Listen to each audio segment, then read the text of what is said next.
Big cruises do more harm than good, and the planet is better off if the industry dies or is overhauled.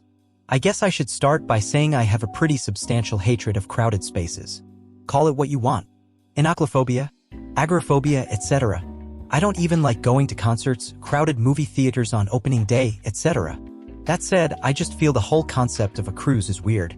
Other than supplying hundreds of thousands of people with jobs, at least here in the USA, I don't see a ton of true benefits this industry provides versus harm as it currently stands now.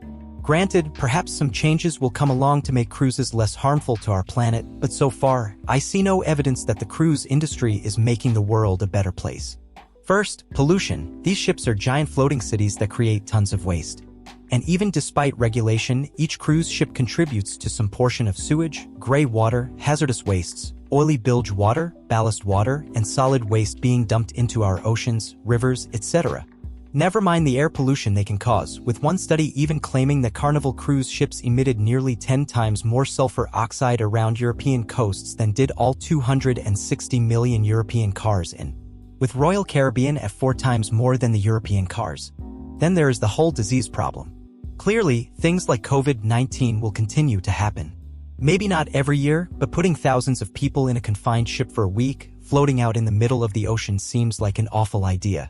Not to mention the cycle of stopping at new ports, letting people off, and in turn, letting them infect each destination the cruise liner embarks for. The damn thing is like a floating petri dish. You're basically trapped in a floating mall for 7 days where everything is overpriced. Even if you think that all-inclusive price is a bargain, everyone I know who has taken a cruise has spent more money than they anticipated, be it booze, gifts, etc. I know there are cruise lines like Sea Dream, which truly are all-inclusive, but most of the big players, Carnival, RC, Norwegian, etc., nickel and dime you to death.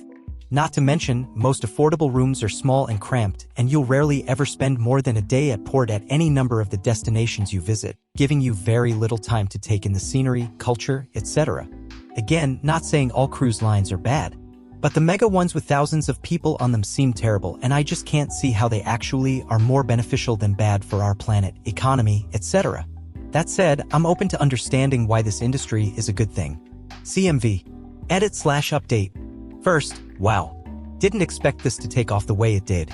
Second, I realize my third bullet point has more to do with my personal distaste for cruises and does very little to strengthen my argument/view. This has nothing to do with people who like cruises versus people who do not. Third, there was a ton of information I left out of my OP that supports my view, such as how cruises can disrupt marine life and how working on a cruise can be a terrible experience for the crew, etc. Finally, my view hasn't really changed.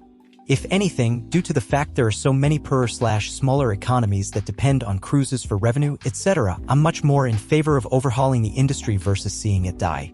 But again, this post was never about making cruises illegal or banning them. Just give it a nice facelift. Cheers.